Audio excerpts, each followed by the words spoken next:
ഇരിങ്ങാലക്കുട രൂപത വികാരി general monsignor Jolly വടക്കനാണ് ഇപ്പോൾ നമ്മളോടൊപ്പം ചേരുന്നത്. അച്ഛാ നമസ്കാരം. നമസ്കാരം മരിയ. അച്ഛാ, ഫ്രാൻസിസ് മാർപ്പാപ്പയുടെ വിയോഗത്തെ തുടർന്ന് ഇപ്പോൾ ലോകം മുഴുവനുള്ള ജനത ഫ്രാൻസിസ് മാർപ്പാപ്പയുടെ ഭൗതിക ശരീരം സന്ദർശിക്കാൻ വേണ്ടി വത്തിക്കാനിലേക്ക് പോവുകയാണ്. അതേസമയം അത് സാധിക്കാത്തവർ മാധ്യമങ്ങളിലൂടെ ആ ഒരു ദൃശ്യം കണ്ടുകൊണ്ടിരിക്കുകയാണ്. നമ്മൾ ഫ്രാൻസിസ് മാർപ്പാപ്പയെക്കുറിച്ച് ചിന്തിക്കുമ്പോൾ അദ്ദേഹം ഒരിക്കലും ആഗോള കത്തോലിക്ക സഭയുടെ മാത്രം തലവനായിരുന്നില്ല. അദ്ദേഹം ലോകത്തുള്ള എല്ലാ ജനങ്ങളുടെയും ഒരു ആത്മീയ നേതാവായിരുന്നു എന്ന് വേണം നമുക്ക് മനസ്സിലാക്കാൻ. അതെ, ഫ്രാൻസിസ് മാർപ്പാപ്പയുടെ ചാക്രിക ലേഖനങ്ങളും അപ്പസ്തോലിക പ്രബോധനങ്ങളും അത് ഉറപ്പാക്കുന്ന കാര്യങ്ങളാണ്. ഫ്രാൻസിസ് മാർപ്പാപ്പയുടെ ഒരു പ്രകൃതി എല്ലാവരെയും ഉൾക്കൊള്ളുന്ന ഒരു കാഴ്ചപ്പാടായിരുന്നു ഫ്രാൻസിസ് മാർപ്പാപ്പ മുന്നോട്ട് വെച്ചിരുന്നത്. എല്ലാവർക്കും ഒരു സംശയമുണ്ടാകും, ചാക്രിക ലേഖനങ്ങൾ, അപ്പസ്തോലിക പ്രബോധനങ്ങൾ, ഇവ തമ്മിലുള്ള വ്യത്യാസങ്ങൾ എന്താണ്. സാധാരണക്കാർക്ക് ഇതിനെക്കുറിച്ച് അത്ര അറിവ് ഉണ്ടാകാൻ സാധ്യതയില്ല. അപ്പം അതിനെക്കുറിച്ചൊക്കെ ഗുഡ്നസ് ടിവിയുടെ പ്രേക്ഷകർക്ക് അറിയണമെന്ന് ആഗ്രഹമുണ്ട്. അച്ഛൻ അതിനെക്കുറിച്ചൊക്കെ ഒന്ന് വിശദീകരിക്കാമോ? തീർച്ചയായിട്ടും മരിയ. നമുക്ക് ഈ ദിവസങ്ങളിൽ ഫ്രാൻസിസ് പാപ്പായുടെ ദേഹവിയോഗത്തെ തുടർന്ന് ലോകമാധ്യമങ്ങൾ മുഴുവൻ പാപ്പായെക്കുറിച്ചുള്ള ഒത്തിരിയേറെ വിവരണങ്ങൾ നൽകിക്കഴിഞ്ഞു. ഗുഡ്നസ് ടി വിയും ഈ ദിവസങ്ങളിലൊക്കെ പാപ്പയെക്കുറിച്ച് ഒത്തിരിയേറെ കാര്യങ്ങൾ പങ്കുവെക്കുകയുണ്ടായി. എന്നാൽ ഫ്രാൻസിസ് പാപ്പായുടെ പ്രബോധനങ്ങളെക്കുറിച്ച്, ചാക്രിക ലേഖനങ്ങളെക്കുറിച്ച് ഒന്ന് ചിന്തിക്കുന്നത് ഈ അവസരത്തിൽ ഉചിതമാണെന്ന് എനിക്കും തോന്നുകയുണ്ടായി. നമുക്കറിയാം, 2013 മാർച്ച് 13 ഫ്രാൻസിസ് പാപ്പാ സ്ഥാനത്തേക്ക് തിരഞ്ഞെടുക്കപ്പെടുന്നത്.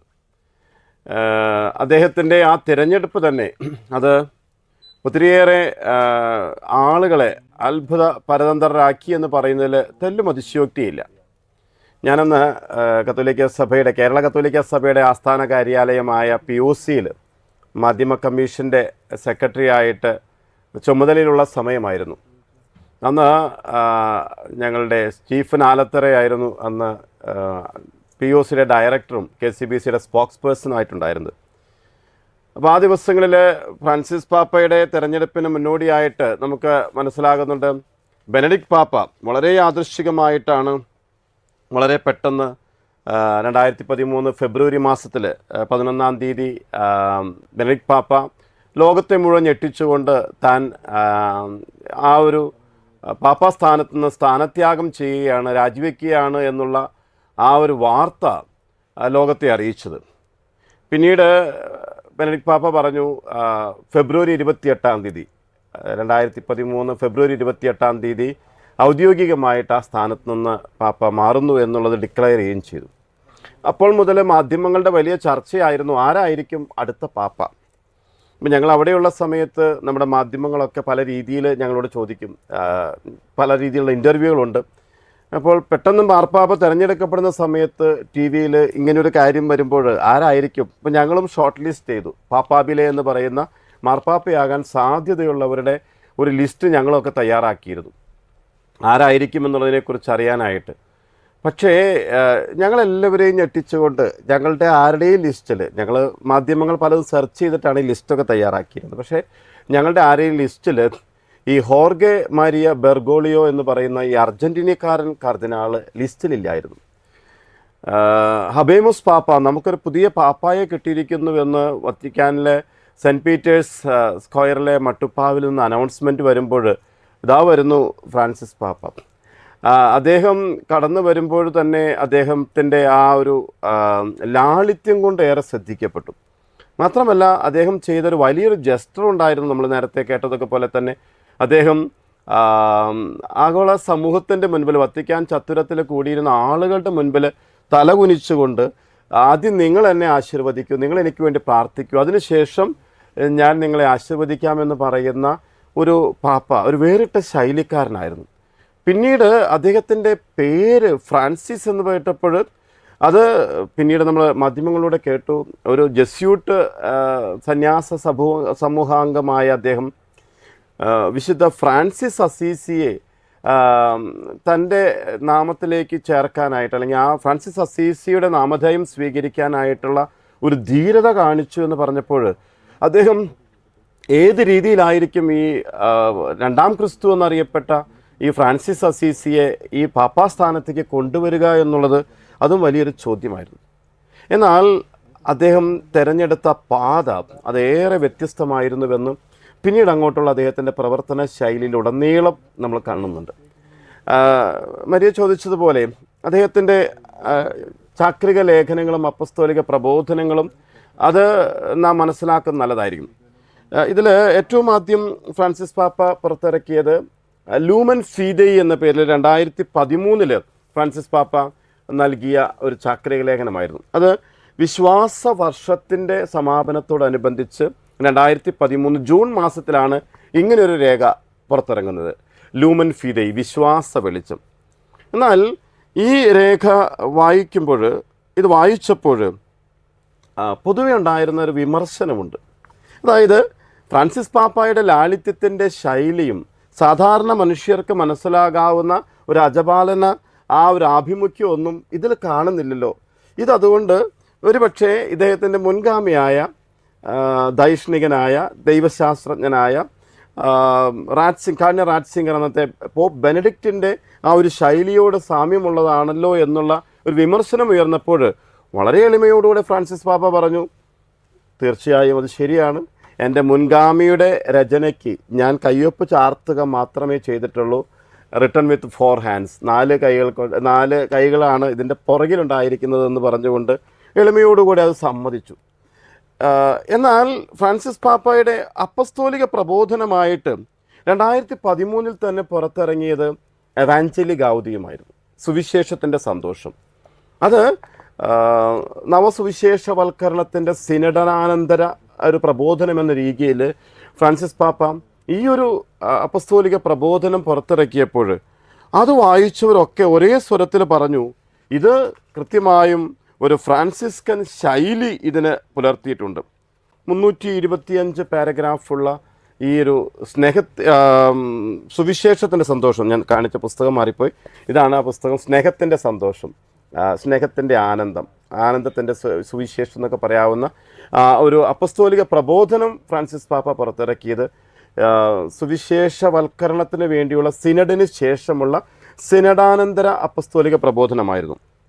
ഇത് വളരെ കൃത്യമായിട്ട് ഫ്രാൻസിസ് പാപ്പ പറഞ്ഞു വെച്ചു. 288 പാരഗ്രാഫുള്ള ഈ ഒരു പ്രബോധന രേഖയിൽ ഇനിയുള്ള കാലഘട്ടത്തിൽ സഭ സഞ്ചരിക്കേണ്ട ദിശ ഏതാണ്? നമ്മൾ ഒത്തിരിയേറെ പ്രാവശ്യം കേൾക്കുന്ന ഫ്രാൻസിസ് പാപ്പയുടെ ഒരു ശൈലിയായിട്ട് പറഞ്ഞ് എല്ലാവരും കൂടുതൽ ഉദ്ധരിച്ച് ഒരു ക്ലീഷേ ഡയലോഗായി മാറിയതാണ് ആടുകളുടെ ഗന്ധമുള്ള ഇടയന്മാരാകണം. അത് ഫ്രാൻസിസ് പാപ്പ വളരെ കൃത്യമായിട്ട് ഇതിൽ പറഞ്ഞു വെക്കുന്നുണ്ട്.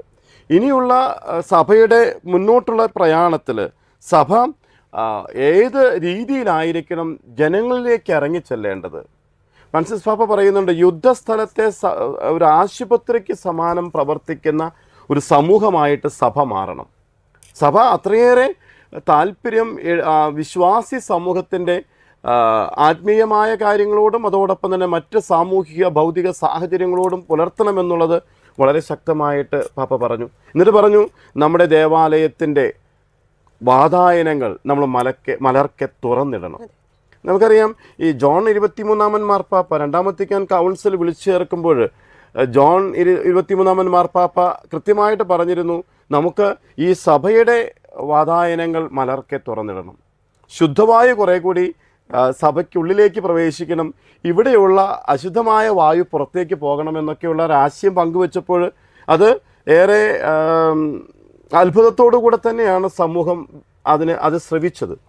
എന്നാൽ ഫ്രാൻസിസ് പാപ്പ വളരെ കൃത്യമായിട്ട് പറഞ്ഞു, ഇനിയുള്ള കാലഘട്ടങ്ങളിൽ നാം കുറേ കൂടി ഈ മുറിവേറ്റവരുടെയും പതിതരുടെയും പാവപ്പെട്ടവരുടെയും സമൂഹത്തിൻ്റെ മുഖ്യധാരയിൽ നിന്ന് പുറത്താക്കപ്പെട്ടവരെയൊക്കെ ഉൾച്ചേർക്കുന്നൊരു സഭയായിട്ട് മാറാൻ ഉള്ള താല്പര്യം സഭ കൃത്യമായിട്ട് പ്രകടിപ്പിക്കണം, അത് പ്രവർത്തിക്കണമെന്നുള്ള ആ ഒരു കൃത്യമായ ശൈലി ഇതിലൂടെ ഫ്രാൻസിസ് പാപ്പ പങ്കുവച്ചു. എന്നിട്ട് പറഞ്ഞു, ഈ സുവിശേഷം എന്ന് പറയുന്നത് അത് ഏതാനും അരുതുകളുടെ ഒരു കൂട്ടായ്മയല്ല, അല്ലെ അരുതുകളുടെ ഒരു നിയമങ്ങൾ മാത്രം ഉൾക്കൊള്ളുന്നതല്ല. ഇത് ശരിയായൊരു സന്തോഷം, ആത്മീയമായ സന്തോഷം മനുഷ്യർക്ക് നൽകുന്നുണ്ട്. പാപ്പ പറയുന്നത്, അദ്ദേഹത്തിൻ്റെ ഉദാഹരണങ്ങളൊക്കെ വളരെ സുന്ദരമാണ്. ഉയർപ്പില്ലാത്ത നോമ്പ് കാലഘട്ടത്തിൽ കഴിയുന്ന മനുഷ്യരെ പോലെ നിങ്ങളാകരുത്, നിങ്ങൾ പ്രതീക്ഷയുള്ള മനുഷ്യരായിട്ട് ജീവിക്കൂ.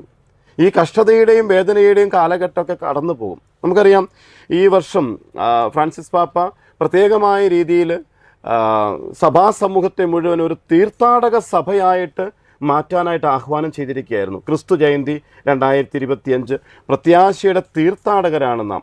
അത് 2013 മുതൽ ഈ പാപ്പ കൃത്യമായിട്ട് പറയുന്നുണ്ട്, പ്രത്യാശയുടെ തീർത്ഥാടനമാണ് നമ്മൾ നടത്തേണ്ടത്, സന്തോഷത്തോടു കൂടിയാണ് നമ്മൾ ജീവിക്കേണ്ടത്. സന്തോഷമില്ലാത്ത ക്രിസ്ത്യാനി അവൻ ക്രിസ്ത്യാനി അല്ല എന്ന് പോലും ഫ്രാൻസിസ് പാപ്പ പങ്കുവെക്കുന്നുണ്ട്. അപ്പോൾ പാപ്പായുടെ സ്വന്തമായ ശൈലികൾ ഉൾക്കൊണ്ടുകൊണ്ടുള്ള ഒരു രചനയായിട്ട് പുറത്തു വന്നത് കൃത്യമായിട്ട് പറയുകയാണെങ്കിൽ ഈ അപ്പസ്തോലിക പ്രബോധനമായ എവാഞ്ചലി ഗൗഡിയമായിരുന്നു. അച്ഛൻ ഇത് പറഞ്ഞപ്പോൾ ഞാൻ ചോദിക്കാൻ ആഗ്രഹിക്കുകയാണ്. ഇതിനകത്ത് അച്ഛൻ പറഞ്ഞു നമ്മൾ വാതിലുകൾ തുറന്നിടണമെന്ന്. അപ്പോൾ ഫ്രാൻസിസ് മാർപ്പാപ്പയുടെ ഒരു കുടിയേറ്റത്തിനെ കുറിച്ചുള്ള കാഴ്ചപ്പാടുണ്ടല്ലോ, അതും ഈ ഒരു അപ്പസ്തോലിക പ്രബോധനവും തമ്മിൽ കൂട്ടി വായിക്കാൻ സാധിക്കുന്നതല്ലേ?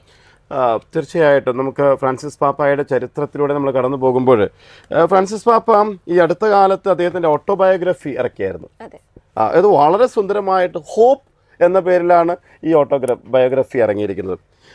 ഇത് ഞാൻ ഒരു ട്രെയിൻ യാത്രയിൽ ഈ പുസ്തകവും അയച്ചുകൊണ്ട് യാത്ര ചെയ്യുമ്പോൾ ഒരു ഹൈന്ദവ സ്ത്രീ ഈ പുസ്തകത്തിൻ്റെ ടൈറ്റിലും പാപ്പയും കണ്ടു കഴിഞ്ഞപ്പോൾ വളരെ ആവേശത്തോടെ എന്നോട് ചോദിച്ച് ഞാൻ ഓർക്കുകയാണ്, ഈ പുസ്തകം എവിടെ നിന്നാണ് വാങ്ങിയത്?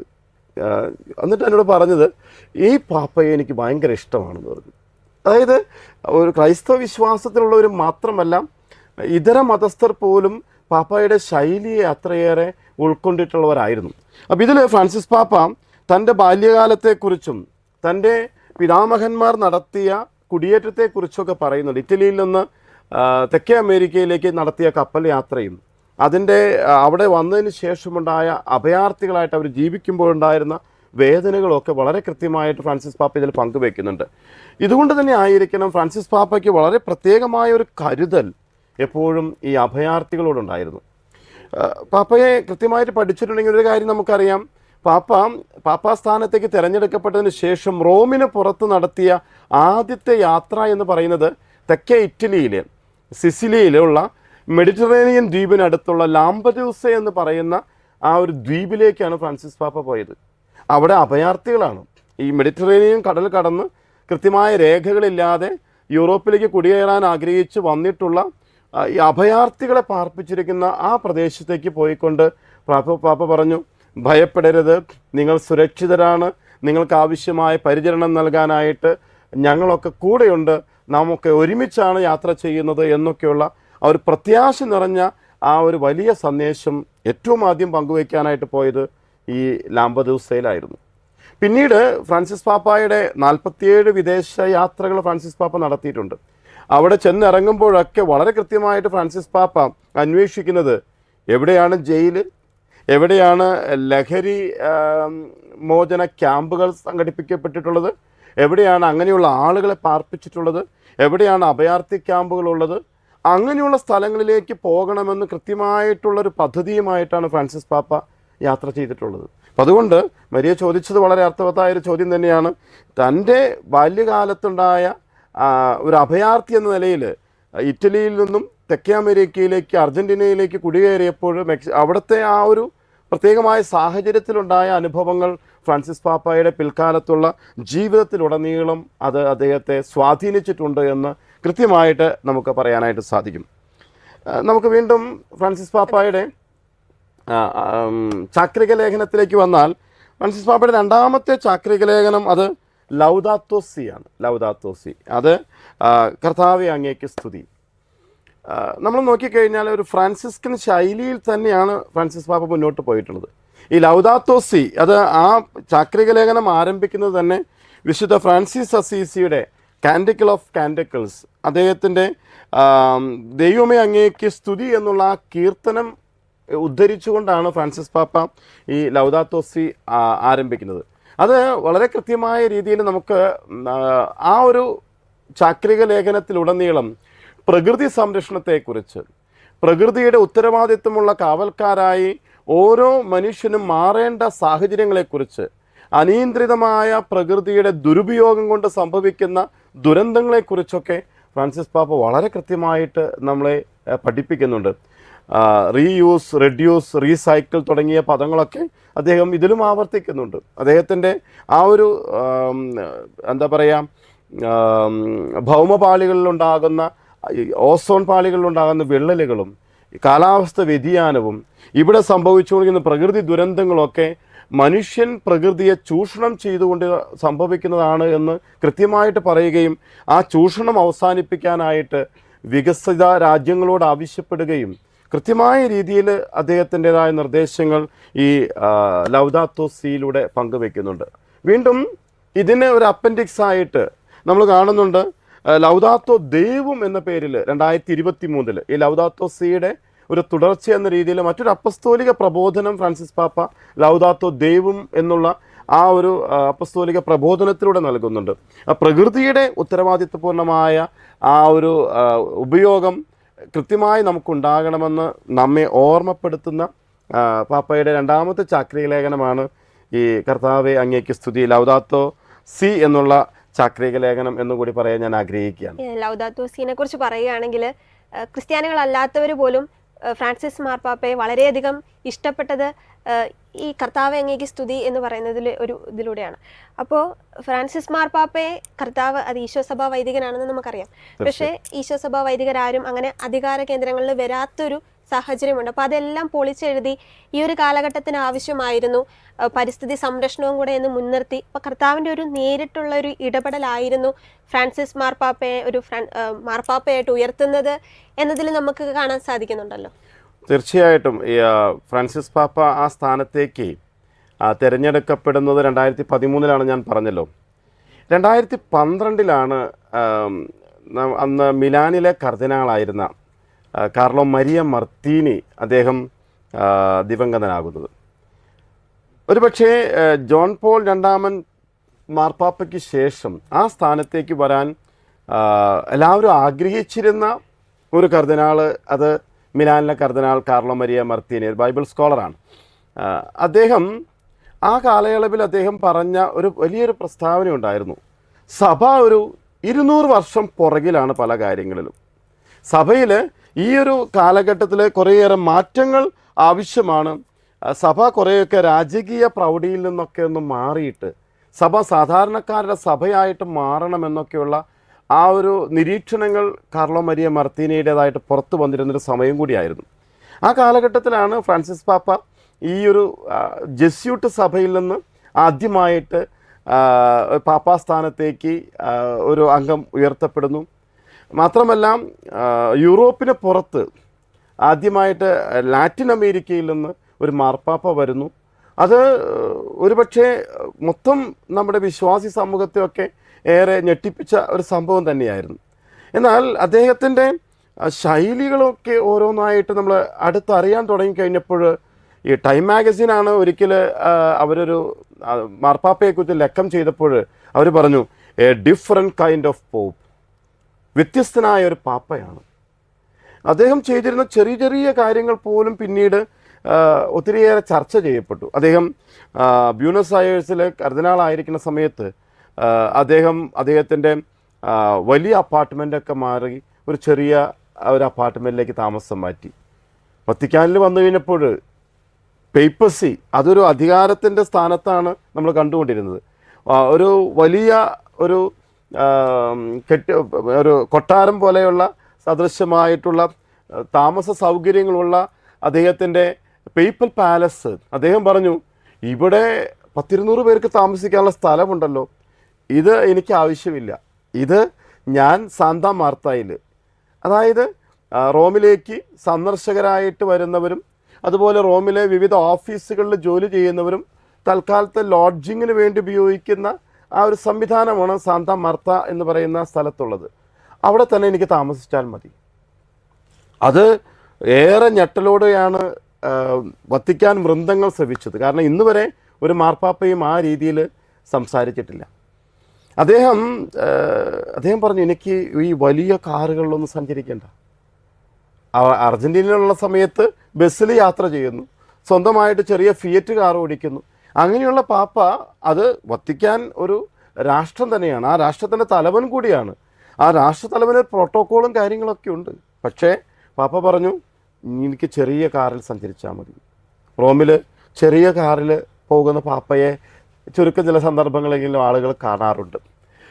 പാപ്പായുടെ ചെറിയൊരു ബാഗ്, അദ്ദേഹം യാത്രയിൽ ഉപയോഗിക്കുന്ന ബാഗ്, അദ്ദേഹം സാധാരണ അദ്ദേഹത്തിൻ്റെ അംഗരക്ഷകരും സേവകരൊക്കെയാണ് അദ്ദേഹത്തിൻ്റെ കാര്യങ്ങളെല്ലാം ചെയ്തു കൊടുക്കുന്നതും എല്ലാം അവരാണ് വഹിക്കുന്നതൊക്കെ. പക്ഷേ മാർപ്പാപ്പ പറഞ്ഞു, ഇത് എനിക്ക് തന്നെ എടുക്കാവുന്ന ബാഗാണ്, ഞാൻ തന്നെ അത് ചെയ്തോളാം. അങ്ങനെ അദ്ദേഹത്തിൻ്റെ ശൈലിയിലുടനീളം ലാളിത്യത്തിൻ്റെതായിട്ടുള്ള ആഡംബരങ്ങളൊന്നുമില്ലാതെയുള്ളൊരു ശൈലി അദ്ദേഹം വെച്ചു പുലർത്തിയപ്പോൾ അത് ലോകം മുഴുവൻ വളരെയധികം അത്ഭുതത്തോടെ തന്നെ നോക്കിക്കണ്ടു. അദ്ദേഹത്തിൻ്റെ പേപ്പൽ വിസിറ്റുകൾ, അദ്ദേഹം വത്തിക്കാൻ ചത്തുരത്തിൽ ബുധനാഴ്ചകൾ നടക്കുന്ന പേപ്പൽ ഓഡിയൻസിൽ പാപ്പ മൊബൈലിൽ അദ്ദേഹത്തിൻ്റെ വാഹനം സഞ്ചരിക്കുമ്പോൾ എവിടെയെങ്കിലും രോഗികളുണ്ടോ, പ്രായമായവരുണ്ടോ, കുഞ്ഞുങ്ങളുണ്ടോ, അവരുടെ അടുത്ത് പ്രത്യേക വാത്സല്യത്തോടെ അവരെ ആശ്ലേഷിക്കുന്നത് നമ്മൾ കണ്ടു. ചിലപ്പോഴൊക്കെ നമുക്ക് കാണുമ്പോൾ തന്നെ പ്രയാസം തോന്നുന്ന രീതിയിലുള്ള ചില വ്യക്തികളൊക്കെ മാർപ്പാപ്പ ആശ്ലേഷിക്കുന്നതും ചുംബിക്കുന്നതും അവർക്ക് ദൈവത്തിൻ്റെ ആ ഒരു കരുണയും സ്നേഹവും ഒക്കെ പകർന്നു കൊടുക്കുന്നത് അത് വർണ്ണിക്കാൻ വാക്കുകളില്ല നമുക്ക്. അതുപോലെയുള്ള ഒരു ലാളിത്യത്തിൻ്റെ ശൈലി പാപ്പ എപ്പോഴും അവലംബിച്ചിരുന്നു. ഞാൻ 2015 ഞാൻ വത്തിക്കാൻ തരംഗം എന്ന് പറയുന്ന പേരിൽ നമ്മുടെ KCBC-യിലായിരുന്നപ്പോൾ മീഡിയ കമ്മീഷൻ ഇറക്കിയിരുന്ന ഒരു പ്രതിമാസ പ്രസിദ്ധീകരണം ഉണ്ടായിരുന്നു. വത്തിക്കാൻ റേഡിയോയുമായി ബന്ധപ്പെട്ടിട്ടാണ് അതിൻ്റെ കാര്യം നടക്കുന്നത്. അപ്പോൾ ഞങ്ങൾക്ക് വത്തിക്കാൻ റേഡിയോയും വത്തിക്കാൻ തരംഗവുമായി ബന്ധപ്പെട്ട് പ്രവർത്തിക്കുന്നവർക്കൊരു ഓഡിയൻസ് 2015 നൽകിയിരുന്നു. അപ്പോൾ ഞങ്ങൾ സാന്താ മാർത്തായിൽ അവിടുത്തെ ഒരു ചെറിയ ഹാളിൽ ഞങ്ങൾ 10-20 പേര് മാത്രമേ ഉള്ളൂ. അവിടെ പാപ്പ 12:30 വരും എന്ന് പറഞ്ഞ് ഞങ്ങൾ വെയിറ്റ് ചെയ്യാണ്. പാപ്പ എത്തിയപ്പോൾ ഒരു 15 മിനിറ്റ് വൈകി. വന്ന് കയറുമ്പോൾ എല്ലാവരും ഇങ്ങനെ ആകാംക്ഷഭരിതരായിട്ട് നിൽക്കുമ്പോൾ പാപ്പ വളരെ കൂളായിട്ട് വന്ന് സ്കുസാത്തെ, അതായത് ഇറ്റാലിയൻ ഭാഷയിൽ എന്നോട് ക്ഷമിക്കണം, മുമ്പ് റിത്താർദോ, ഞാൻ കുറച്ച് വൈകിട്ടാണ് വരുന്നത്, അവിടെ ഒരു അപ്പന്തബന്ധം ഉണ്ടായി, എനിക്കതുകൊണ്ടാണെന്ന് പറഞ്ഞിട്ട്. അപ്പോൾ ഞങ്ങളൊക്കെ കൈയടിച്ച് ആ ഒരു അല്പം ഇമോഷണലായിട്ട് പാപ്പയെ സ്വീകരിക്കുന്ന സമയത്ത് ഞങ്ങളോടൊക്കെ സോറി പറഞ്ഞ് തൻ്റെ സാന്നിധ്യം വൈകിയതിൽ, നിങ്ങളുടെ സമയം ഞാൻ നഷ്ടപ്പെടുത്തിയതിൽ ദുഃഖമുണ്ടെന്നൊക്കെ പറയുന്ന ഒരു സാധാരണക്കാരനായ ഒരു പാപ്പ എന്നുള്ളത് നമുക്ക് ചിന്തിക്കാൻ വളരെ ബുദ്ധിമുട്ടായിരുന്നു. അപ്പോൾ ഞാൻ എൻ്റെ കയ്യിലെ ഫോൺ വെച്ച് പാപ്പയുടെ ഫോട്ടോ എടുക്കാൻ ശ്രമിച്ചു കഴിഞ്ഞപ്പോൾ പ്രന്തി എടുത്തോ, അതിനെന്താ കുഴപ്പം എന്നുള്ള രീതിയിൽ സെൽഫി എടുക്കാൻ വരെ അനുവദിക്കുന്ന ഒരു പാപ്പ. അതൊക്കെ ഇപ്പോഴും എൻ്റെ ഓർമ്മയിൽ വളരെയധികം തങ്ങി നിൽക്കുന്ന കാര്യങ്ങളാണ്. അപ്പോൾ ലാളിത്യത്തിൻ്റെ ഒരു ശൈലി അത് ജീവിതത്തിൽ ഉടനീളം പാപ്പ വെച്ച് പുലർത്തിയിരുന്നു. അതുപോലെ ലെസിസ് ഗാർഡ്സിൻ്റെ അടുത്തൊക്കെ നിങ്ങൾ രാത്രി മുഴുവൻ നിൽക്കല്ലേ, എന്നാ കാപ്പി കുടിക്കുമെന്ന് പറഞ്ഞ് പാപ്പ തന്നെ കാപ്പി ഉണ്ടാക്കി കൊടുക്കുന്നു, ഒരു സ്റ്റൂൾ ഇട്ട് അവരോട് ഇരിക്കാൻ പറയുന്നു. ഇത് പേപ്പസിക്ക് അന്ന് വരെ ഉണ്ടായിരുന്ന ശൈലിയിൽ നിന്ന് വളരെ വ്യത്യസ്തമായ ഒരു ശൈലിയായിരുന്നു എന്നുള്ളത് തീർച്ചയായിട്ടും നമുക്ക് മനസ്സിലാക്കാൻ കഴിയുന്നു. അത് അദ്ദേഹത്തിൻ്റെ തുടർന്നുള്ള രചനകളിൽ നമ്മൾ കാണാൻ ശ്രമിക്കുന്നുണ്ട്. നമ്മൾ തുടങ്ങി വെച്ചത് ചാക്രിക ലേഖനത്തെക്കുറിച്ചായിരുന്നു. ഇതിൽ മൂന്നാമത്തെ ചാക്രിക ലേഖനം ഫ്രത്തേല്ലി തുത്തി, നാം ഏവരും സഹോദരരാണ്. അതും ഈ വിശുദ്ധ ഫ്രാൻസിസ് അസീസിയുടെ ആ ഒരു ലൈനിൽ തന്നെയാണ് ഈ മൂന്നാമത്തെ ചാക്രിക ലേഖനം പോയത്. അതായത് നാം ഏവരും സഹോദരരാണ്. വിശുദ്ധ ഫ്രാൻസിസ് എപ്പോഴും എല്ലാവരെയും സഹോദര എന്ന് അഭിസംബോധന ചെയ്യുന്ന ഒരാളായിരുന്നു. കുറേയും കൂടി ഒരു വിശ്വമാനവികതയ്ക്ക് വേണ്ടി പ്രവർത്തിച്ച ഒരാളായിരുന്നു. ആ ഒരു കാഴ്ചപ്പാട് ഈ ഫ്രത്തേല്ലി തൂത്തിയിൽ ഫ്രാൻസിസ് പാപ്പായും അവലംബിച്ചിട്ടുണ്ട്. പ്രത്യേകിച്ച് നമുക്കറിയാം, ഫ്രാൻസിസ് പാപ്പായുടെ ശൈലി കൊണ്ട് ഫ്രാൻസിസ് പാപ്പ ഒത്തിരിയേറെ ആളുകളെ, അഭയാർത്ഥികളെ സ്വീകരിക്കാനായിട്ട് ആവശ്യപ്പെടുന്നു. റോമിലെ ദേവാലയങ്ങളോട് പറയുന്നു, ഇടവകളോട് പറയുന്നു, നിങ്ങൾ അവിടെ നിന്നുള്ള വ്യക്തികളെ നിങ്ങൾ ഇടവകയിൽ സ്വീകരിക്കുക. ക്രൈസ്തവ കുടുംബങ്ങളോട് പാപ്പ പറയുന്നു, ഇങ്ങനെയുള്ള കുടുംബങ്ങളെ നിങ്ങൾ ദത്തെടുക്കുക. ഇത് യൂറോപ്പിന്, പ്രത്യേകിച്ച് ഇപ്പോഴത്തെ ഒരു ഇല്ലീഗൽ മൈഗ്രേഷൻ, പ്രത്യേകിച്ച് ഒരു പ്ലാൻഡ് മൈഗ്രേഷൻ നടത്തുന്ന ചില സമുദായങ്ങളും ചില മതവിഭാഗങ്ങളൊക്കെ ഉള്ള ഒരു സാഹചര്യത്തിൽ അത് ഉൾക്കൊള്ളാനായിട്ട് വലിയ പ്രയാസമായിരുന്നു. പക്ഷെ അത് കുറേ വിമർശനങ്ങൾക്ക് കാരണമാവുകയും ചെയ്തു. 100%. കാരണം അത് ഉൾക്കൊള്ളാനായിട്ട് പ്രത്യേകിച്ച് യൂറോപ്പിലെ പല രാജ്യങ്ങളിൽ നിന്നുള്ള ബിഷപ്സ് കോൺഫറൻസ് പോലും ശക്തമായിട്ട് എതിർത്തു. കാരണം ഇങ്ങനെയുള്ള ഒരു പ്ലാൻഡ് മൈഗ്രേഷനെ പ്രോത്സാഹിപ്പിക്കാൻ പാടില്ല. പക്ഷേ ഫ്രാൻസിസ് പാപ്പ അതിന് ഒരിക്കലും പിന്നോട്ട് പോയില്ല. ഫ്രാൻസിസ് പാപ്പ പറഞ്ഞത് ഫ്രാൻസിസ് അസീസി കാണിച്ച ധീരത തന്നെയായിരുന്നു. ഫ്രാൻസിസ് അസീസിയെക്കുറിച്ച് നിക്കോസ് കൊസാൻസാക്കിസ് ഇറക്കിയിട്ടുള്ള ആ സുന്ദരമായ ആ ഒരു പുസ്തകമുണ്ടല്ലോ, ഫ്രാൻസിസ് അസീസി. അതിൽ ഇന്നസെൻ്റ് മാർപ്പാപ്പയുടെ അടുക്കൽ വിശുദ്ധ ഫ്രാൻസിസ് ചെല്ലുന്നതായിട്ടുള്ളൊരു ഭാഗം വിവരിക്കുന്നുണ്ട്. അന്ന് മാർപ്പാപ്പ അല്പം ധാർഷ്ട്യത്തോടുകൂടെ ചോദിക്കുന്നുണ്ട്, എന്താ ഞാൻ നിനക്ക് വേണ്ടി ചെയ്തു തരണ്ടേ? ഫ്രാൻസിസ് ആകെ പറയുന്നത്, സുവിശേഷം ജീവിക്കാനുള്ള അനുവാദം തരണം, സുവിശേഷം ജീവിക്കാനുള്ള അനുവാദം മാത്രം മതി. അത് ആവശ്യപ്പെട്ടതുപോലെ തന്നെയാണ് ഫ്രാൻസിസ് മാർപ്പാപ്പ ഈ ലോകത്തോട് പറഞ്ഞത്, ഈ സമൂഹത്തോട് പറഞ്ഞത്, ക്രൈസ്തവരോട് പറഞ്ഞത്, ഫ്രത്തേലി തൂത്തി, നാം എല്ലാവരും സഹോദരന്മാരാണ്, ഏകോദര സഹോദരങ്ങളെപ്പോലെ ജീവിക്കേണ്ടവരാണ്. അതുകൊണ്ട് അഭയാർത്ഥികളെന്നോ അല്ലെങ്കിൽ തിരസ്കൃതരെന്നോ എന്ന് പറയുന്നൊരു വിഭാഗം നമുക്കുണ്ടാകാൻ പാടില്ല. എല്ലാവരെയും പരിഗണിക്കുന്ന, എല്ലാവർക്കും നല്ലത് മാത്രം ആഗ്രഹിക്കുന്ന ഒരു സമൂഹമായിട്ട് ഒരു വിശ്വമാനവികത ഇവിടെ വളർത്തപ്പെടണം എന്ന് കൃത്യമായ രീതിയിൽ പങ്കുവെക്കുന്ന ഒരു പാപ്പായെ നമ്മൾ കാണുന്നുണ്ട്. ഫ്രാൻസിസ് മാർപ്പാപ്പയെക്കുറിച്ച് അച്ഛൻ ഓരോ ചാക്രിക ലേഖനങ്ങളിലൂടെയും അപ്പസ്തോലിക പ്രബോധനങ്ങളിലൂടെയും ഇങ്ങനെ വളരെ വിശദമായിട്ടാണ് ഓഡിയൻസിന് പറഞ്ഞു കൊടുക്കുന്നത്. അപ്പോൾ ഫ്രാൻസിസ് മാർപ്പാപ്പയെ നമ്മളെ സംബന്ധിച്ചിടത്തോളം അദ്ദേഹം ഒരു തൂപ്പുകാരനായിട്ട് പ്രവർത്തിച്ചിട്ടുണ്ട്, അതുപോലെ ഒരു ബൗൺസറായിട്ട് നൈറ്റ് ക്ലബിലെ ബൗൺസറായിട്ട് പ്രവർത്തിച്ചിട്ടുണ്ട്. അവസാനം നമ്മുടെ സഭയുടെ മുക്കുവനായിട്ട് ആഗോള കത്തോലിക്ക സഭയുടെ മുഴുവൻ ഭാരിച്ച ചുമതല കർത്താവ് അവസാനം ഏൽപ്പിച്ചു. അതെല്ലാം വളരെ മനോഹരമായിട്ട്, ഒരു കർക്കശക്കാരനായിട്ട് എന്നാൽ ഹൃദയം കൊണ്ട് മനുഷ്യനെ മനസ്സിലാക്കുന്ന ഒരു വിശാല ഹൃദയനായിട്ടായിരുന്നു ഫ്രാൻസിസ് മാർപ്പാപ്പ പ്രവർത്തിച്ചതും ജീവിച്ചതും. അദ്ദേഹത്തിന്റെ ജീവിതം തന്നെ നമുക്കൊരു സന്ദേശമല്ലേ? തീർച്ചയായിട്ടും. ഗാന്ധിജിയെ കുറിച്ചാണ് നമ്മൾ പറയാം, ഓട്ടോബയോഗ്രഫി ഗാന്ധിയെ കുറിച്ച് പറയുമ്പോൾ പറയും his life was his message അല്ലേ. വളരെ അപൂർവം ചില ആളുകളെ കുറിച്ചാണ് നമ്മൾ പറയുക, ഹി വാക്സ് ഹിസ് ടോക്സ്, പറയുന്നത് ജീവിക്കുന്ന മനുഷ്യർ. പോളാറാമൻ മാർപ്പാപ്പയാണ് വളരെ കൃത്യമായിട്ട് എവാഞ്ചലി നുൻസിയാന്തിയിൽ സുവിശേഷവൽക്കരണത്തെക്കുറിച്ച് പറഞ്ഞപ്പോൾ പറഞ്ഞു, people will listen more to witness than to preachers. പ്രഘോഷകരെക്കാൾ ആളുകൾ ഇന്ന് കൂടുതൽ സ്വീകരിക്കുന്നത് സാക്ഷികളെയാണ്. ആ ഒരു സാക്ഷ്യജീവിതമാണ് ഫ്രാൻസിസ് പാപ്പയെ വ്യത്യസ്തനാക്കിയത്. ആ ഒരു ഫ്രാൻസിസ്കൻ ശൈലി എന്ന് പറയുന്നത്, ഫ്രാൻസിസ് എന്നുള്ളൊരു പേര് മാത്രമായിട്ടല്ല നമ്മളതിനെ കാണേണ്ടത്, അതൊരു ജീവിത ശൈലിയാക്കി അദ്ദേഹം ഈ ലോകത്തിൻ്റെ മുൻപിലേക്ക് നൽകി എന്നുള്ളതാണ് ആ ഒരു വലിയ ചലഞ്ചായിട്ട് എനിക്ക് തോന്നുന്നത്. അത് അത്ര വേഗത്തിൽ ആർക്കും അത് മാറ്റാൻ കഴിയുമെന്ന് എനിക്ക് തോന്നുന്നില്ല. ഞങ്ങളുടെ രൂപതയിൽ ഫ്രാൻസിസ് പാപ്പായുടെ നിര്യാണത്തെക്കുറിച്ച് ഞങ്ങൾ ഒന്ന് രണ്ട് കാര്യങ്ങൾ പ്രസിദ്ധീകരിക്കാൻ ആഗ്രഹിച്ചപ്പോൾ പെട്ടെന്ന് എൻ്റെ മനസ്സിൽ വന്ന തോട്ട് ഞാൻ പങ്കുവച്ചു. വെളിച്ചം ബാക്കിയാക്കി നിത്യതയിൽ ലയിച്ച മഹായിടയൻ, വെളിച്ചം ബാക്കിയാക്കി നിത്യതയിൽ ലയിച്ച മഹായിടയൻ.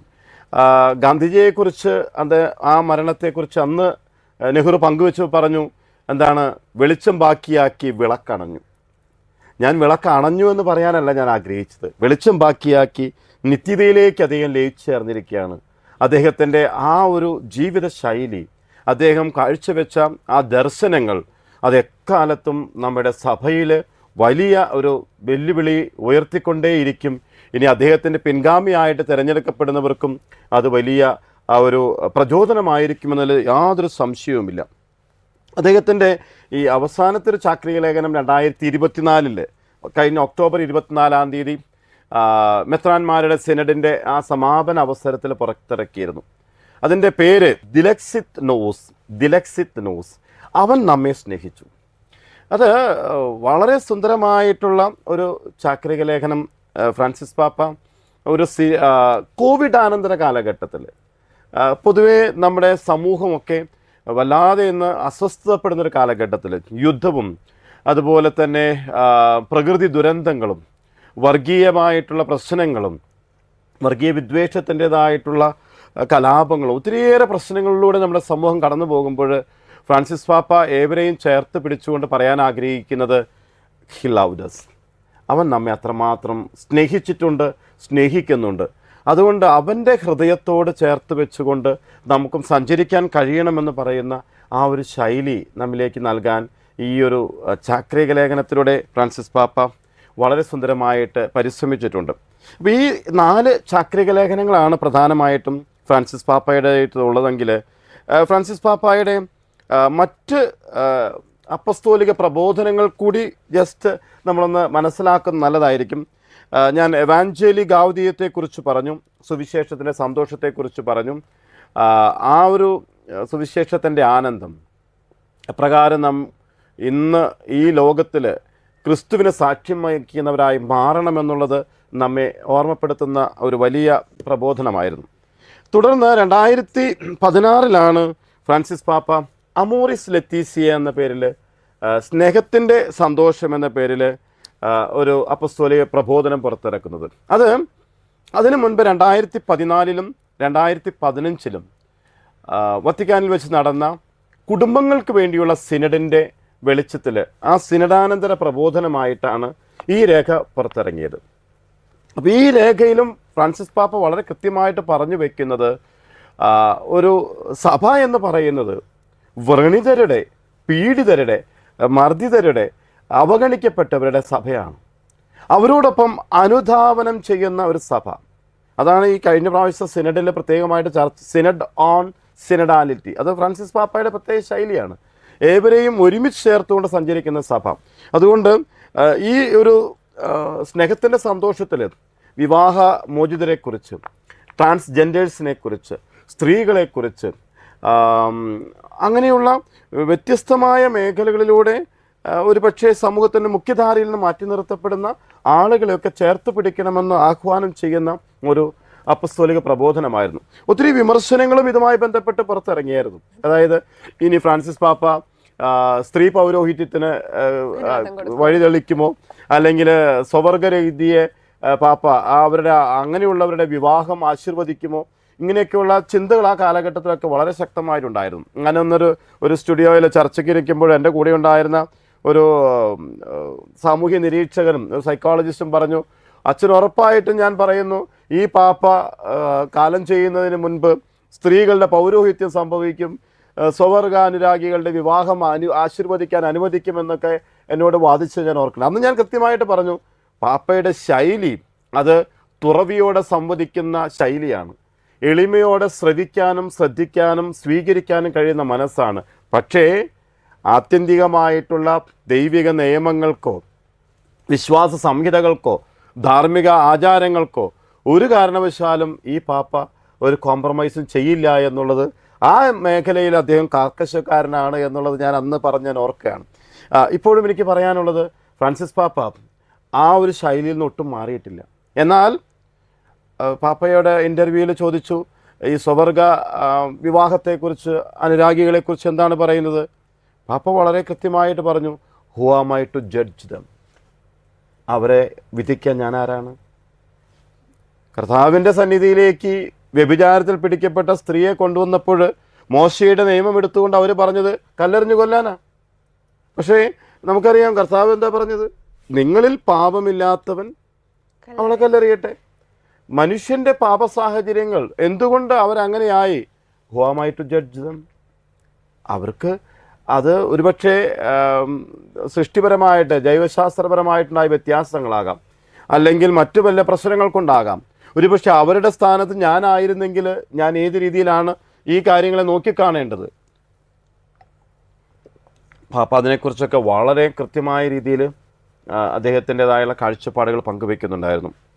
അപ്പോൾ അമോറിസ് ലെത്തീസിയെ അത് വളരെ സുന്ദരമായിട്ടുള്ള അപ്പസ്തോലിക പ്രബോധനമാണ്. ഒപ്പം 2018 ഫ്രാൻസിസ് പാപ്പ പുറത്തിറക്കിയ മറ്റൊരു അപ്പസ്തോലിക പ്രബോധനമായിരുന്നു ആനന്ദിച്ച് ആഹ്ലാദിക്കുവിൻ, ഗൗദേത്തെ എത്ത് എക്സുൾട്ടാത്തെ. മരിയ, നമ്മൾ ഇദ്ദേഹത്തിൻ്റെ പ്രബോധനങ്ങൾ വായിക്കുകയാണെങ്കിൽ ഇത് ഏറ്റവും കൂടുതലായിട്ട് ഉപയോഗിക്കുന്ന പദങ്ങളിൽ ചില പദങ്ങൾ, ഒന്ന് സ്നേഹമാണ്, മറ്റൊന്ന് സന്തോഷമാണ്, മറ്റൊന്ന് കരുണയാണ്. ഈ 3 പദങ്ങൾ, സ്നേഹം, സന്തോഷം, കരുണ, ഇത് ഇല്ലാത്ത ഒരു പ്രബോധനവും പാപ്പയുടെ നമുക്ക് കാണാനായിട്ട് കഴിയുന്നില്ല എന്നുള്ളതാണ്. ഈ കാരുണ്യവർഷം, കരുണാവർഷം പ്രഖ്യാപിച്ചപ്പോൾ മിസിരിക്കോർദിയെ വുൾത്തുസ്, കരുണയുടെ മുഖം എന്ന് പറയുന്ന അപ്പസ്തോലിക ലേഖനത്തിലൂടെ ഫ്രാൻസിസ് പാപ്പ പറഞ്ഞു, ദൈവത്തിൻ്റെ പേര് തന്നെ കരുണയാണ്. വാൾട്ടർ കാസ്പർ ഇറക്കിയ ഒരു പുസ്തകം ഉണ്ടായിരുന്നത് name of God is mercy. Francis പാപ്പായും അതെടുത്ത് കൃത്യമായിട്ട് പറയുന്നുണ്ട്. പാപ്പ ഇതിനെക്കുറിച്ച് എഴുതുന്നുണ്ട്, the name of God is mercy. ദൈവത്തിൻ്റെ പേരെന്താണെന്ന് ചോദിച്ചാൽ അതിന് പാപ്പ നൽകുന്ന ഡെഫിനിഷൻ കരുണ എന്നാണ്. എന്നിട്ട് അദ്ദേഹം പറഞ്ഞു, ക്രൈസ്തവരുള്ള ഇടങ്ങളിലെല്ലാം കാരുണ്യത്തിൻ്റെ മരുപ്പച്ചയുണ്ടാകണം. ക്രൈസ്തവരുള്ള ഇടങ്ങളിലെല്ലാം കാരുണ്യത്തിൻ്റെ മരുപ്പച്ചയുണ്ടാകണം. അത് ക്രൈസ്തവരുടെ ഒരു ഡ്യൂട്ടിയാണ്, ദൗത്യമാണ് എന്ന് കൃത്യമായിട്ട് പാപ്പ പങ്കുവയ്ക്കുന്നുണ്ട്. അത് ഇനിയുള്ള കാലഘട്ടത്തിലാണെങ്കിലും സഭാ നേതൃത്വത്തിനും അജപാലകർക്കും വിശ്വാസികൾക്കൊക്കെ സ്വീകരിക്കേണ്ട ഏറ്റവും ശക്തമായിട്ടുള്ള ഒരു ദർശനം തന്നെയാണ്. കരുണയാണ് ദൈവം ആഗ്രഹിക്കുന്ന ഏറ്റവും വലിയ സാക്ഷ്യം എന്നുള്ളത്. അപ്പോൾ ഈ ആനന്ദിച്ചാഹ്ലാദിക്കുവിൻ എന്നുള്ളത് 2018 ഫ്രാൻസിസ് പാപ്പ പുറത്തിറക്കിയ വിശുദ്ധിയെക്കുറിച്ചുള്ള ഒരു അപ്പസ്തോലിക പ്രബോധനമാണ്. ഞാൻ ഒത്തിരിയേറെ സ്ഥലങ്ങളിൽ ഇതുമായി ബന്ധപ്പെട്ട് സംസാരിച്ചിട്ടുണ്ട്.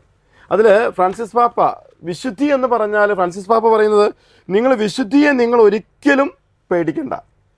നമ്മളൊക്കെ വിശുദ്ധർ എന്നൊക്കെ പറയുമ്പോൾ നമ്മൾ വിചാരിക്കുന്നത് എന്താണ്, നമ്മുടെ അൾത്താരകളിൽ ഇങ്ങനെ മുകളിൽ ഈ വിശുദ്ധരുടെ സ്റ്റാച്ചു ഒക്കെ വെച്ചിട്ട് അകലെ നിന്ന് നമ്മൾ കാണുന്ന കുറേ വിശുദ്ധരുണ്ടായിരുന്നു. പക്ഷെ ഫ്രാൻസിസ് പാപ്പ പറഞ്ഞത്, വിശുദ്ധിയെ നിങ്ങൾ ഒരിക്കലും ഭയപ്പെടരുത്, നാം എല്ലാവരും വിളിക്കപ്പെട്ടിരിക്കുന്നത് വിശുദ്ധിയിലേക്കാണ്. എന്നിട്ട് പറയുന്നത്, അത് നമ്മുടെ ഊർജത്തെയോ സജീവത്വത്തെയോ സന്തോഷത്തെയോ നീക്കിക്കളയുന്നതല്ല. പ്രത്യുത ദൈവം നിന്നെ സൃഷ്ടിച്ചപ്പോൾ ദൈവത്തിൻ്റെ മനസ്സിൽ നിന്നെക്കുറിച്ച് എന്തായിരുന്നുവോ അതായിത്തീരുന്നതാണ് വിശുദ്ധി. അത് നല്ലൊരു പ്രബോധനമായിട്ട് എനിക്ക് തോന്നിയായിരുന്നു. അതായത് ദൈവത്തിൻ്റെ മനസ്സറിഞ്ഞ് ജീവിക്കാൻ കഴിഞ്ഞാൽ നാം വിശുദ്ധിയിൽ നിന്ന് ഏറെ അകലെയല്ല എന്നുള്ളതാണ് ഫ്രാൻസിസ് പാപ്പ പറഞ്ഞത്. ഒരു പരിധി വരെ അദ്ദേഹം ഒന്നും കൂടി കൂട്ടി പറഞ്ഞു. അതായത് അതിൻ്റെ ആദ്യത്തെ അധ്യായത്തിൻ്റെ സമാപനത്തിൽ 34ാമത്തെ ഖണ്ഡികയിൽ ഫ്രാൻസിസ് പാപ്പ പറഞ്ഞു, ലയോൺ ബ്ലോയുടെ വാക്കുകളിൽ പറഞ്ഞാൽ ജീവിതത്തിലെ ഒരു മഹാദുരന്തം എന്ന് പറയുന്നത് എന്തായിരിക്കും? ജീവിതത്തിലെ ഏറ്റവും വലിയ ദുരന്തം ഒരു വിശുദ്ധനോ വിശുദ്ധയോ ആകാൻ കഴിയാതിരിക്കുകയാണ് എന്ന് പോലും അദ്ദേഹം പറഞ്ഞു. അത് നമുക്ക് നൽകുന്ന വലിയൊരു തുറവിയാണ്.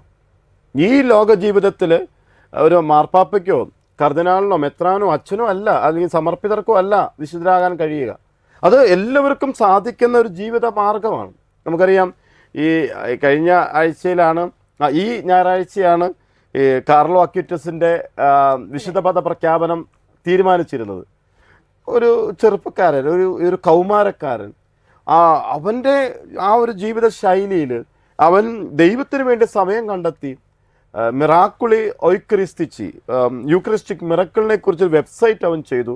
അവൻ്റെ ആ ഒരു ക്രിയേറ്റിവിറ്റി, അവൻ്റേതായിട്ടുള്ള ആ ഒരു സൃഷ്ടിപരതയും ഭാവാത്മകതയും ആത്മീയതയിലേക്ക് ലയിപ്പിച്ചപ്പോൾ അവൻ വിശുദ്ധ പദത്തിലേക്ക് ഉയർത്തപ്പെട്ടു, അല്ലേ? അത് നമുക്ക് നൽകുന്ന വലിയൊരു പ്രചോദനമാണ്. അല്ലെങ്കിൽ സഭയുടെ വിശുദ്ധ ചരിത്രത്തിലേക്ക് നമുക്ക് നോക്കിക്കഴിഞ്ഞാൽ ഒത്തിരിയേറെ വിശുദ്ധരെ സഭ നോക്കി കാണുമ്പോൾ സാധാരണ ജീവിതം നയിച്ച ഒത്തിരിയേറെ മനുഷ്യരെ വിശുദ്ധ പദത്തിലുണ്ട് എന്നുള്ളത് വിശ്വസിക്കാനാണ് നമുക്കിഷ്ടം. അത് ഫ്രാൻസിസ് പാപ്പ ഈ ആനന്ദിച്ചാഹ്ലാദിക്കുവാൻ വിശുദ്ധി എന്നുള്ളത് നമുക്ക് എല്ലാവർക്കും പ്രാപ്യമായ ഒരു അവസ്ഥയാണ് എന്നുള്ളത് ഓർമ്മപ്പെടുത്തിയ ഒരു അപ്പസ്തോലിക പ്രബോധനമായിരുന്നു. അച്ഛൻ ഇതേക്കുറിച്ച് പറയുമ്പോഴാണ് നമ്മളെല്ലാവരും അത് ആഗ്രഹിക്കുന്നുണ്ടാവും. ഫ്രാൻസിസ് മാർപ്പാപ്പ വിശുദ്ധനാകണം, അത് സഭയിലെ എല്ലാവരും ആഗ്രഹിക്കുന്നതാണ്. ഇപ്പോൾ വൻ ജനാവലിയാണ് സെൻറ്റ് പീറ്റേഴ്സ് സ്ക്വയറിലേക്ക് പോയിക്കൊണ്ടിരിക്കുന്നത്. അപ്പം നമ്മുടെ എല്ലാം മനസ്സിലുള്ളത് ഫ്രാൻസിസ് മാർപ്പാപ്പയെ ഒരു വിശുദ്ധൻ്റെ ഭൗതിക ദേഹം സന്ദർശിക്കാൻ വേണ്ടിയാണ് ഈ ജനാവലി മുഴുവൻ പോയിക്കൊണ്ടിരിക്കുന്നത്. അപ്പോൾ ഫ്രാൻസിസ് മാർപ്പാപ്പയെ നേരിട്ട് കാണാനും അദ്ദേഹത്തിൻ്റെ ഒരു പ്രാർത്ഥനയും ബ്ലെസ്സിങ്ങും ഒക്കെ നേടാനുള്ള ഒരു അനുഗ്രഹം അച്ഛന് ലഭിച്ചു. അപ്പോൾ അച്ഛന് പേഴ്സണലായിട്ടൊരു വിശുദ്ധനെ നേരിട്ട് കാണാനും അദ്ദേഹത്തിനെ തിരിച്ചറിയാനും ആ ഒരു അനുഗ്രഹം, അച്ഛൻ ആ ഒരു പേഴ്സണൽ എക്സ്പീരിയൻസും കൂടെ ഒന്ന് ഷെയർ ചെയ്യാമോ? ഉറപ്പായിട്ടും. അതായത് ഞാൻ റോമിലുള്ള സമയത്ത് ജോൺ പോൾ രണ്ടാമൻ മാർപ്പാപ്പ, ആ സമയത്ത് ഞാൻ പാപ്പയെ പല പ്രാവശ്യം കണ്ടിട്ടുണ്ട്. പിന്നീട് ബെനഡിക്ട് പാപ്പയെയും കണ്ടിട്ടുണ്ട്. ഫ്രാൻസിസ് പാപ്പയെയും ഈ അവസരങ്ങളിൽ കാണാനായിട്ട് ഇടയായിട്ടുണ്ട്. ഞങ്ങൾക്കും മനസ്സിൽ കൃത്യമായിട്ട് ഉറപ്പിച്ചും ചിന്തിക്കാവുന്നതും പറയാവുന്നതും പാപ്പ വിശുദ്ധനാണെന്ന് തന്നെയാണ്.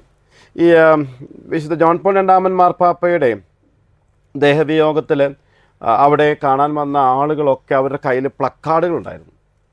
ഈ ആ മൃതദേഹ സംസ്കാര ശുശ്രൂഷ നടക്കുന്ന സമയത്ത് വത്തിക്കാൻ ചത്തുരത്തിലുണ്ടായിരുന്ന ആളുകളുടെ കയ്യിലൊക്കെ പ്ലക്കാർഡുകളുണ്ടായിരുന്നു. അത് ബെനഡിക്ട് പാപ്പയുടെ കാര്യത്തിലുണ്ടായിരുന്നു.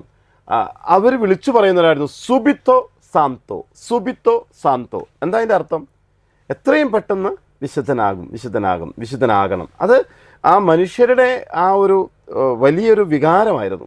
ആ ഒരുമിച്ച് കൂടിയ ആളുകൾ ആരാലും നിർബന്ധിക്കപ്പെടാതെ, എനിക്ക് തോന്നുന്നത് ജോൺ പോൾ രണ്ടാമൻ മാർപ്പാപ്പയുടെ ഭൗതിക ശരീരം ആ സമയത്ത് 40 ലക്ഷം ആളുകളൊക്കെയാണ് അവിടെ തടിച്ചുകൂടിയെന്ന് പറയുന്നത്. ആ സമയത്ത് അവിടെ വത്തിക്കാൻ ചത്തുരം മാത്രമല്ല, വിയന്ന സീനാലയും അവിടെ നിന്ന് തുടങ്ങിയിട്ടുള്ള എല്ലാ പ്രദേശങ്ങളും ജനനിബിഡമായിരുന്നു. ആ ആളുകളൊക്കെ ആഗ്രഹിച്ചത് ഈ വിശുദ്ധാത്മാവിനെ ഒന്നുകൂടി ഒന്ന് കാണണം, ഒന്നുകൂടി അദ്ദേഹത്തിൻ്റെ സമീപത്ത് പോയി പ്രാർത്ഥിക്കണം, അവരുടെ മാധ്യസ്ഥം തേടണം. ഇത് തന്നെയാണ് ഫ്രാൻസിസ് പാപ്പയുടെ കാര്യത്തിൽ നമുക്ക് മനസ്സിലാകുന്നത്. അദ്ദേഹം മാർപ്പാപ്പയായി ഉയർത്തപ്പെട്ടതിന് ശേഷവും അദ്ദേഹത്തിൻ്റെ ജീവിതത്തിൻ്റെ ഇൻറ്റഗ്രിറ്റി അദ്ദേഹം ഒരിക്കലും നഷ്ടപ്പെടുത്തിയില്ല. അത് ഒരു വൈദികനായിരുന്ന സമയത്തും, ഒരു സന്യാസ സഭാംഗമായിരുന്ന സമയത്തും, ഒരു ഓക്സിലറി ബിഷപ്പായിരുന്ന സമയത്തും, മെത്രാനായ സമയത്തും, കർദിനാളായിരുന്ന സമയത്തും എന്നും അദ്ദേഹം ഒരുപോലെയായിരുന്നു. അദ്ദേഹത്തിന് ഒരിക്കലും ആ ഒരു പദവികളൊന്നും അദ്ദേഹത്തെ മാറ്റിയില്ല. ലാളിത്യത്തിൻ്റെ ഒരു ശൈലി, കാരുണ്യത്തിൻ്റെ ഒരു ശൈലി, സ്നേഹത്തിൻ്റെ ഒരു വിശാലമായ ഒരു മനോഭാവം, ഏവരെയും ഒരുമിച്ച് ചേർക്കുന്ന ഒരു സൗഹൃദം, അടിയുറച്ച ആത്മീയമായ ബോധ്യങ്ങൾ. എല്ലാ ദിവസവും 4 ജപമാല വെച്ച് ഫ്രാൻസിസ് പാപ്പ ചൊല്ലുമായിരുന്നാണ് പാപ്പയുടെ കൂടെ ഉണ്ടായിരുന്നവർ പറയുന്നത്. അത്തരത്തിലുള്ള മാതൃഭക്തി, വിശുദ്ധരോടുള്ള വണക്കം, ഇതെല്ലാം ഹൃദയത്തിൽ സൂക്ഷിച്ച ഒരു സന്യാസവര്യനായിരുന്നു അദ്ദേഹം. അതുകൊണ്ട് തന്നെ അദ്ദേഹത്തെ വിശുദ്ധ ഫ്രാൻസിസ് എന്ന് അധികം വയ്യാതെ തന്നെ നമ്മൾ വിളിക്കുമെന്ന് തന്നെയാണ് എൻ്റെ മനസ്സ് പറയുന്നത്. ഫ്രാൻസിസ് മാർപ്പാപ്പയുടെ വലിയൊരു സവിശേഷതയായിട്ട് നമുക്ക് എല്ലാവർക്കും തോന്നുന്നതാണ് ഭിന്നശേഷിക്കാരോടുള്ള സമീപനം, അതുപോലെ വൃദ്ധരോടുള്ളൊരു സമീപനം. പക്ഷെ നമുക്ക് എല്ലാം പറയേണ്ടി വരും കുട്ടികളോടുള്ള സമീപനം. അപ്പോൾ ഒന്നും മാറ്റി നിർത്താൻ പറ്റത്തില്ല. അപ്പോൾ ഭിന്നശേഷിക്കാരുള്ളവരുടെ ഒരു സമീപനം അത് നമ്മുടെ സഭയുടെ ഒരു കാഴ്ചപ്പാടാണല്ലോ. ഗർഭചിത്രത്തിനെതിരെ നിൽക്കുന്ന സഭയുടെ കാലാകാലങ്ങളായിട്ടുള്ള സമീപനം തന്നെയല്ലേ ഭിന്നശേഷിക്കാരോടുള്ള ഒരു സ്നേഹം കൊണ്ടും അവരോടുള്ള കരുതലും കൊണ്ടും ജീവന്റെ സുവിശേഷം പറഞ്ഞുകൊണ്ടും പ്രഖ്യാപിച്ചുകൊണ്ടും ഫ്രാൻസിസ് മാർപ്പാപ്പ നടത്തിയിരുന്നത്. തീർച്ചയായിട്ടും നമ്മുടെ പാപ്പയുടെ ഓഡിയൻസ് നമ്മൾ നോക്കിക്കഴിഞ്ഞാൽ ആ പാപ്പയുടെ ഓഡിയൻസിലെ മുൻനിരയിൽ വീൽ ചെയറിലുള്ള ആളുകളുണ്ടാവും. രോഗികൾക്ക് പ്രത്യേക പരിഗണനയുണ്ടായിരുന്നു. മാത്രമല്ല പാപ്പ സഞ്ചരിക്കുമ്പോൾ ഇവരുടെ അടുത്ത് പോയി അവരെ ആശ്ലേഷിക്കുന്നതും ചുംബിക്കുന്നതും അവരോട് വിശേഷങ്ങൾ ചോദിക്കുന്നതൊക്കെ നമുക്ക് കൃത്യമായിട്ട് കാണാൻ കഴിയുന്നുണ്ട്. ഞാനിപ്പോഴും ഓർക്കുന്നത് പാപ്പയുടെ ഒരു ഓഡിയൻസിൽ ഒരു കൊച്ചുകുട്ടി ഒരല്പം എന്താ പറയുക, ഹൈപ്പർ ആക്റ്റീവാണോ, ഇനി ചെറിയ ഒരു ഡിഫറെൻ്റ്ലി ഏബിൾഡ് ആണോ എന്ന് എനിക്കറിയാൻ പാടില്ല, ഒരു മെൻ്റലി ചലഞ്ചഡ് ആണോ, ആ കുട്ടി ആ പേപ്പിൾ ഓഡിയൻസിൻ്റെ സമയത്ത് അവൻ വളരെ കൂളായിട്ട് പാപ്പയുടെ കസേരയുടെ അടുത്ത് പോയി പാപ്പയുടെ കുരിശും മാലയൊക്കെ ഒന്ന് പിടിച്ചു നോക്കുമ്പോൾ പാപ്പ അവനെ പിടിച്ച് മടിയിലിരുത്തുന്നുണ്ട്. അത് ഇതുവരെയുള്ള പേപ്പസിയുടെ ചരിത്രത്തിൽ, കാരണം അങ്ങനെ അവിടെ കയറി വരാനായിട്ട് ആരും അനുവദിക്കില്ല.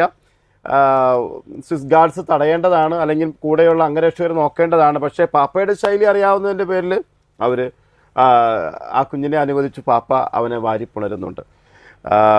അതുപോലെയുള്ള ഒത്തിരിയേറെ സന്ദർഭങ്ങൾ നമ്മൾ കാണുന്നുണ്ട്. പാപ്പയെ സംബന്ധിച്ചിടത്തോളം ഈ ഒരു ഡിഫറൻ്റ്ലി ഏബിൾഡ് ആയിട്ടുള്ളവർ, വൈകല്യങ്ങളുള്ളവർ, വ്യത്യസ്തമായ സ്വഭാവ സവിശേഷതയുള്ളവർ, ഇവരെയൊക്കെ ചേർത്ത് പിടിക്കാൻ, അതിനേക്കാൾ മരിയ നമ്മൾ കാണുന്നത് ഫ്രാൻസിസ് പാപ്പ 2013 പെസഹ വ്യാഴാഴ്ച പാപ്പ പാദക്ഷാളനത്തിന് വേണ്ടി തിരഞ്ഞെടുത്തത് റബീബിയ ജയിലായിരുന്നു. ആ ജയിലിൽ ചെന്ന് അവിടെയുള്ള ജയിൽ പുള്ളികളെ, ആ സ്ത്രീകളടക്കം അവരെ ഒരുമിച്ച് ചേർത്തുകൊണ്ട് അവരുടെ പാദം കഴുകി ചുംബിച്ച് അവരെ ആശ്ലേഷിക്കുന്ന ഒരു പാപ്പയെ നമ്മൾ അതിനു മുമ്പ് ഒരിക്കലും കണ്ടിട്ടില്ലായിരുന്നു. അതിന് കർദിനാളന്മാരുടെ പാദങ്ങൾ കഴുകിയിരുന്ന ആ ഒരു പാരമ്പര്യത്തെയാണ് അദ്ദേഹം ബ്രേക്ക് ചെയ്തത്. അദ്ദേഹം മാത്രമല്ല വത്തിക്കാനിലെ പല ഡിക്കാസ്ട്രികളിലും ഇന്ന് സ്ത്രീകളുടെ പ്രാതിനിധ്യം കൂടിയിട്ടുണ്ട്. സ്ത്രീകൾക്ക് അവിടെ കൃത്യമായ റോള്, വത്തിക്കാൻ ബാങ്കിലടക്കം, മീഡിയ വിഭാഗത്തിലടക്കം ഒത്തിരിയേറെ മേഖലകളിൽ അവരെയും ഉൾക്കൊള്ളിക്കുന്ന ഒരു ശൈലി ഫ്രാൻസിസ് പാപ്പ അവലംബിച്ചിട്ടുണ്ട്. അത് എല്ലാ തരത്തിലുള്ള ആളുകളെയും ഉൾക്കൊള്ളുന്ന ഇൻക്ലൂസീവായിട്ടുള്ളൊരു ശൈലി പാപ്പയ്ക്കുണ്ട് എന്ന് വെളിവാക്കുന്നതാണ്. ഈ ആകെ മൊത്തം അപ്പസ്തോലിക പ്രബോധനങ്ങളിലും ചാക്രിക ലേഖനങ്ങളിലും ഇതിനെ ഒന്ന് ഒന്ന് ചെറുതായിട്ട് ഒന്ന് വിശദീകരിച്ച് തരാമോ? മരിയ, ഈ പറയുന്ന കാര്യം അത്ര എളുപ്പമായിട്ടുള്ളൊരു കാര്യമല്ല. കാരണം പാപ്പയുടെ 4 ചാക്രിക ലേഖനങ്ങളും 7 അപ്പസ്തോലിക പ്രബോധനങ്ങളും ചുരുങ്ങിയ വാക്കുകളിൽ എങ്ങനെ നമുക്ക് അതിനെ ഒന്ന് സംഗ്രഹിക്കാൻ സാധിക്കുക എന്ന് വെച്ചാൽ അത് എളുപ്പമല്ല. പാപ്പയുടെ ഈ ഓട്ടോബയോഗ്രഫി, അതിലെ ഒരു സെൻറ്റൻസ് ഞാൻ വായിക്കാം. A Christian who cannot say thank you is simply someone who has forgotten the language of God. നന്ദി പറയാൻ അറിയാത്ത ക്രിസ്ത്യാനി അവൻ ദൈവത്തിൻ്റെ ഭാഷ മറന്നവനാണ്. എനിക്ക് തോന്നുന്നത് ഫ്രാൻസിസ് പാപ്പായുടെ ജീവിതം മുഴുവൻ ഒരു നന്ദിയുടെ ജീവിതമായിരുന്നു. ഫ്രാൻസിസ് പാപ്പായുടെ ജീവിതം മുഴുവൻ പ്രത്യാശയുടെ ജീവിതമായിരുന്നു. ഞാനതുകൊണ്ട് ഫ്രാൻസിസ് പാപ്പായ്ക്ക് ഒരു ടൈറ്റിൽ കൊടുക്കാൻ പറഞ്ഞാൽ ഞാൻ പറയും he was a prophet of hope, an ambassador of hope. പ്രത്യാശയുടെ പ്രവാചകനായിട്ടാണ് അദ്ദേഹം ജീവിച്ചത്. അത് അവസാന നിമിഷം വരെ അദ്ദേഹം അത് ചെയ്തു. മാത്രമല്ല ആരുടെ മുൻപിലും സധൈര്യം വെട്ടിത്തുറന്ന് കാര്യങ്ങൾ സംസാരിക്കാനുള്ള ആർജവം പാപ്പയ്ക്കുണ്ടായിരുന്നു. ഈ പരേസ്യ എന്ന ഗ്രീക്ക് വാക്കുണ്ട്, ധൈര്യം എന്നുള്ള വാക്ക് സഭാ സർക്കിളിൽ കൊണ്ടുവന്നത് പാപ്പയാണ്. എന്തിനു പറയണു, ലോകശക്തിയുടെ മുൻപിൽ, അമേരിക്കൻ ശക്തിയുടെ മുൻപിൽ മെക്സിക്കൻ അതിർത്തിയിൽ മതിലുകൾ തീർക്കുന്ന ഒരു പ്രസിഡന്റിനെ നോക്കിയിട്ട് ശക്തമായ രീതിയിൽ പറഞ്ഞല്ലോ, മതിലുകൾ തീർക്കുന്നവനല്ല പാലങ്ങൾ പണിയുന്നവനാണ് ക്രിസ്ത്യാനി. അത് പാപ്പ വളരെ ധീരമായിട്ട് ചെയ്തു. ഇപ്പോൾ ഈ ഉയർപ്പ് തിരുനാളിൻ്റെ അന്ന് 2 മാസം വിശ്രമ ജീവിതം നയിക്കാനായിട്ട് ഡോക്ടർമാർ ശക്തമായി പറഞ്ഞു വിട്ട പാപ്പയാണ്. പെസഹാ ദിനത്തിലും പതിവ് തെറ്റിച്ചില്ല, ജയിലിൽ പോയി. ഈസ്റ്റർ ദിനത്തിൽ ഓഡിയൻസിൻ്റെ ഇടയിലേക്ക് വന്നു. അവരോട് വളരെ ക്ഷീണിതനായിട്ട് കാണപ്പെട്ട പാപ്പ വളരെ ചുരുക്കം വാക്കുകളെ സംസാരിച്ചുള്ളൂ. പറഞ്ഞു ഗാസയിലെ യുദ്ധം നിർത്തണം, ഒപ്പം പറഞ്ഞു ബന്ദികളെ മോചിപ്പിക്കുകയും വേണം. ശക്തമായ നിലപാട്. തെറ്റാണെന്ന് പറയാനായിട്ടുള്ള ധീരത കാണിച്ചു. ശരിയുടെ പക്ഷം ചേർന്ന് നിൽക്കാനായിട്ട് ആവശ്യപ്പെടുകയും ചെയ്തു. അത് അദ്ദേഹത്തിൻ്റെ എല്ലാ ശൈലികളിലും നമ്മൾ കാണുന്നുണ്ട്. അതുപോലെ തന്നെ ചൈനയായിട്ട്, അതുപോലെ തന്നെ സൗത്ത് കൊറിയയായിട്ടുള്ള സംഭാഷണങ്ങൾ തുടങ്ങി വെച്ചു. എന്തിന്? ഫിഡിൽ കാസ്ട്രോയെ കാണാനായിട്ട് ക്യൂബയിലേക്ക് പോയ പാപ്പയല്ലേ? എന്നിട്ടല്ലേ റൗൾ കാസ്ട്രോ പറഞ്ഞത് there is a communist inside Vatican, വത്തിക്കാൻ്റെ ഉള്ളിൽ ഒരു കമ്മ്യൂണിസ്റ്റ് ഉണ്ട് എന്ന്. അത് പാപ്പ കമ്മ്യൂണിസ്റ്റ് ആണെന്ന് വരെ പറഞ്ഞ ആളുകളുണ്ട്. ഒരു ക്യാപിറ്റലിസ്റ്റ് സമൂഹത്തിൻ്റെ നേതാവായിട്ട് അവരോധിക്കപ്പെടുന്ന പാപ്പ കമ്മ്യൂണിസ്റ്റ് ആണെന്ന് പറയുമ്പോൾ അതിൽ വലിയൊരു സത്യമുണ്ട്. പക്ഷെ ഫ്രാൻസിസ് മാർപ്പാപ്പ അത് അല്ല എന്ന് പറയുന്നുണ്ട്. അതായത് കമ്മ്യൂണിസ്റ്റ് ആശയങ്ങൾ ആ രീതിയിൽ ദൈവനിഷേധത്തിൻ്റെതായിട്ടുള്ള തത്വശാസ്ത്രവുമായിട്ട് മുന്നോട്ട് പോകുന്ന ആശയങ്ങളെയല്ല പാപ്പ ഉൾക്കൊള്ളാൻ ശ്രമിച്ചത്. പ്രത്യുത ഇവിടെ എല്ലാവർക്കും എല്ലാം ലഭ്യമാകണം എന്ന് പറയുന്നൊരു ശൈലി പാപ്പ അവലംബിച്ചിട്ടുണ്ട്. ഉള്ളവനോട് ഇല്ലാത്തവനുമായി പങ്കുവെക്കാനായിട്ട് പാപ്പ ആവശ്യപ്പെടുന്നുണ്ട്. അതുകൊണ്ടല്ലേ അദ്ദേഹത്തിന് ലഭിച്ച സമ്മാനങ്ങൾ, അദ്ദേഹത്തിന് ലഭിച്ച കാറ് അദ്ദേഹം തന്നെ സൈൻ ചെയ്തിട്ട് ലേലം വിളിച്ച് അത് അപ്പം തന്നെ കൊടുക്കുകയല്ലേ? വത്തിക്കാനിൽ എപ്പോഴും ഒരു വാതിൽ ഈ അഭയാർത്ഥികൾക്ക് വേണ്ടി തുറന്നിട്ടേക്കല്ലേ? എല്ലാ ദിവസവും ഉച്ചയ്ക്ക് ഭക്ഷണം കൊടുക്കാനായിട്ട് അതിന് ചുമതലപ്പെടുത്തിയിരിക്കുകയല്ലേ?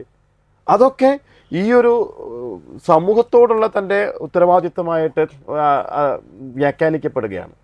അത് തീർച്ചയായിട്ടും നമ്മൾ മനസ്സിലാക്കുന്നു, അംഗീകരിക്കുന്നു. അപ്പോൾ അതുകൊണ്ട് ഫ്രാൻസിസ് പാപ്പയെക്കുറിച്ച് സംഗ്രഹിക്കാൻ പറഞ്ഞാൽ ഒന്ന് ഈ പറഞ്ഞ പ്രത്യാശയുടെ തീർത്ഥാടകൻ തന്നെയാണ് പാപ്പ.